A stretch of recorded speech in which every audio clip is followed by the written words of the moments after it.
Welcome back, everyone. It's Charlie. Most of you probably saw the announcement this past week that Marvel is actually working on Thor 5 without Taika Waititi. He won't be involved anymore. And because we're in the middle of Loki Season 2 episodes right now, the Loki producers have also revealed that the plan is to eventually reunite Thor and Loki, confirming a lot of your fan theories. Loki has also been referencing Thor a lot this season so far, so we'll break it all down. If you're brand new to the channel, be sure to subscribe to get all the episodes, and we're doing that giveaway for the Spider-Man 2 game. All you have to do to enter is be a subscriber and just let me know how you want them to actually reunite on screen, Thor and Loki. Real quick reminder too, there's like a weird spam bot pretending to be me going through comments replying to people about fake giveaways. That is not me, but I think a lot of you have figured that out, so be careful.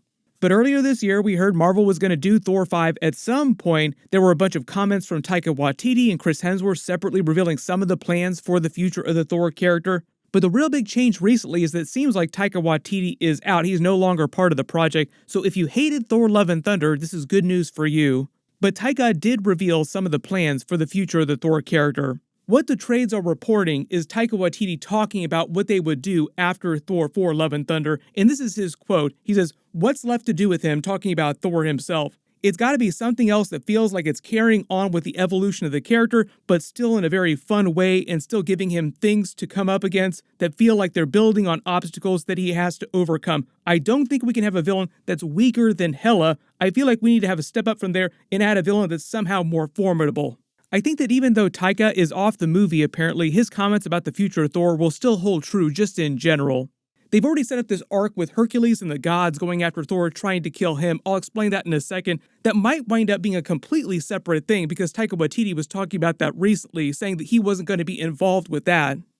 We're going to introduce Hercules, and that made no sense to me. I don't even know the character in Marvel, but apparently it is.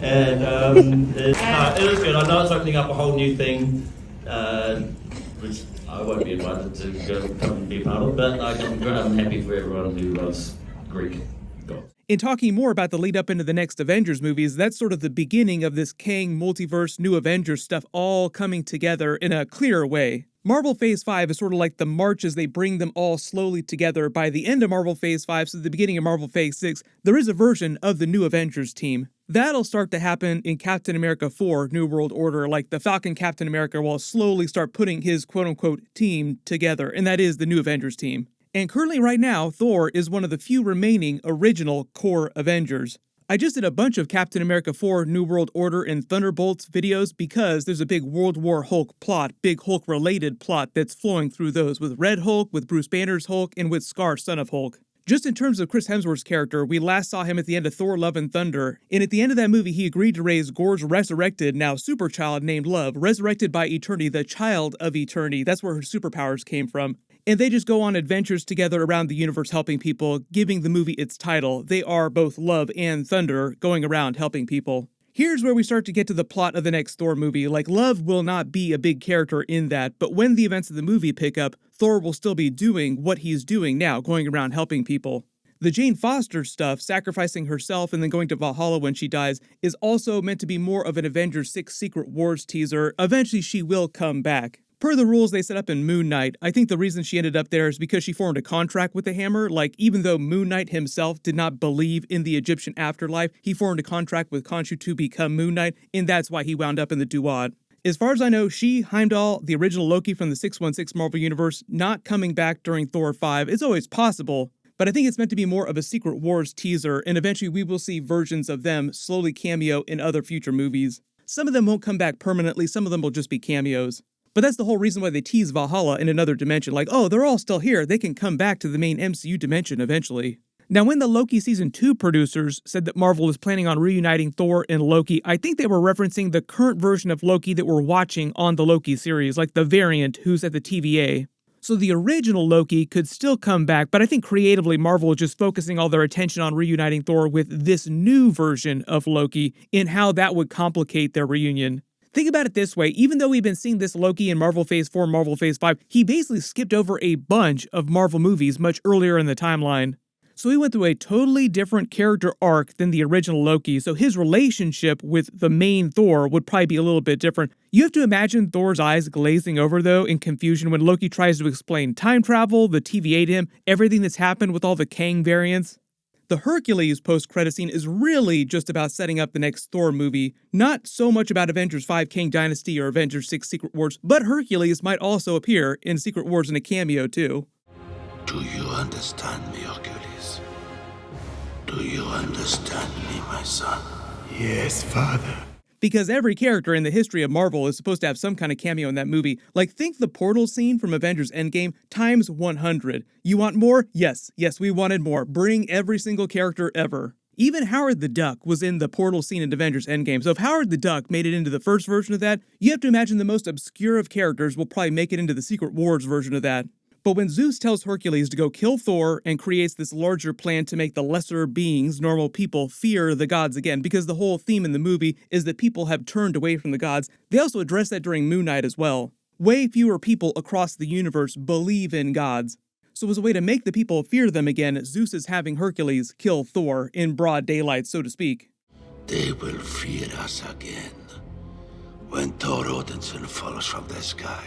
It is more of a Thor versus all the other gods kind of movie, like a War of Realms type of conflict, a mini version of Avengers Infinity War and Avengers Endgame where it's all about Thor versus the rest of the gods. Which is kind of funny because that's kind of what they set Thor Love and Thunder up to be, like Gore versus all the other gods. During that movie, Thor even jokes about how all the other gods are going to hate them and want to kill them now. Now they're just paying that off. Like, oh yeah, they're definitely coming to try and kill you. In the comics, Hercules was meant to be about as powerful as Thor. Just like Thor in the comics too, he also gained greater cosmic levels of power to become God of Gods. Rune King Thor is a good example of that, like Thor becoming the god of all gods, that's how powerful he was. During Chaos War, more recently in the comics, Hercules also became god of all gods. So even though their powers work very differently, they're kind of the same power level basically. Even if you haven't read a lot of Hercules comics in the past, MCU Hercules powers are similar to a lot of the other pop culture depictions of Hercules. He starts out as a demigod, son of Zeus and a human woman, and throughout his adventures attains more power and eventually has to choose whether to live the rest of his existence as a full-on god, like 100% god, or pull a Thor in Avengers Endgame and just continue having adventures on his own on ground level. Thor's arc in the MCU has been pretty much that, like, do you accept your responsibility to become king of your people, become more of an actual god to your people, or do you just continue having fun across the universe? Since Chris Hemsworth is saying that next Thor movie versus Hercules and the gods is meant to be his last time as the character. What is Chris Hemsworth's last Marvel movie? He wasn't quite himself, and he had some work to do, so he leaves that film and embarks on a journey of self-discovery. Most people think that means that Hercules is going to be successful in killing him, but I don't think that that's what they're going with. Also, I think that Chris Hemsworth is being a little misleading when he's saying he's leaving the character, like Hugh Jackman left Wolverine after Logan, Patrick Stewart also left Professor X after Logan, but here they are playing their characters again a lot. Deadpool 3 is like a full-on Deadpool and Wolverine movie. And by the end of his last movie, he will accept the greater cosmic role and become a little bit more like Rune King Thor in the way he fit within the Marvel Universe, in more of a god of gods, cosmic kind of role. And that'll be how they explain why Thor isn't around day to day all the time for regular movies anymore, but how he can still come back for cameos occasionally in the future when they really want him. A lot of the plot of Kang Dynasty is based on Avengers Kang War in the comics, which is a little bit different, but a lot of the new Avengers team in Kang War is the Avengers team that we're going to see in the MCU. We'll also have gotten Spider-Man 4 before that happened, so I know there's lots of questions about what the spell changed with Spider-Man and the Avengers. It didn't change him fighting with the Avengers or being on the Avengers team. They just forgot that Peter Parker is the person underneath Spider-Man's mask. The only other really cool, fan favorite slam dunk characters you could put him up against that people will get really hyped about would be, say, like Galactus, like Thor versus Galactus, or Thor versus Silver Surfer as a character that they haven't introduced yet. And we know Silver Surfer isn't supposed to be in the next Fantastic Four movie. My full Loki Season 2 Episode 5 video will post later this week, so be sure to enable alerts so you don't miss that. I'm not expecting a Thor cameo in the last 2 episodes of Loki, but there might be some more Thor references.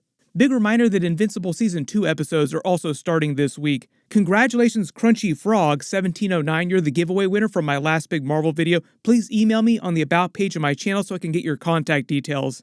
Everyone click here for my Loki Season 2 Episode 5 video, and click here for my full Loki Season 2 Episode 4 video. Thank you so much for watching, everyone stay safe, and I'll see you guys in the next one.